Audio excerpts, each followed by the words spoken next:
गाव करायचं आहे? मी विनायक शंकर लोखंडे या म्हाडा कॉलनीमधील ज्येष्ठ नागरिक संघाचा सचिव म्हणून आज जवळजवळ 6-7 वर्षे मी काम बघतो.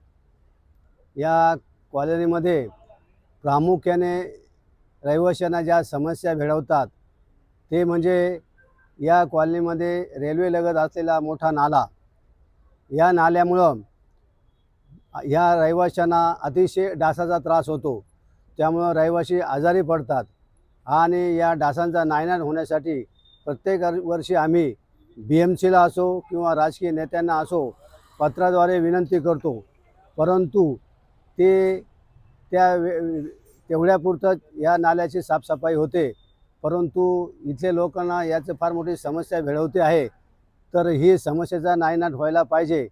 त्याचप्रमाणे या आमच्या कॉलनीमध्ये पाण्याचा पुरवठासुद्धा अतिशय कमी असतो.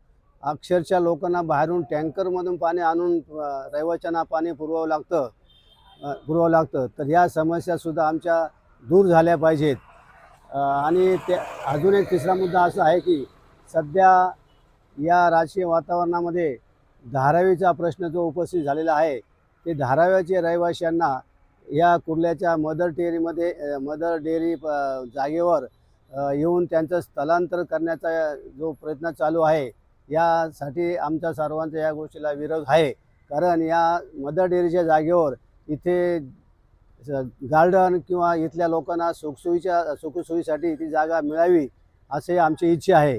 तरी आता ह्या 20 तारखेला रहिवाशांनी किंवा सर्व लोकांना मी आवाहन करतो की आपण मतदान आपलं योग्य रीतीने करावं व ज्या उमेदवाराला आपलं मतदान कराल ते त्या उमेदवारांनी आपल्या ह्या प्राथमिक समस्या दूर कराव्यात अशी माझी अपेक्षा आहे.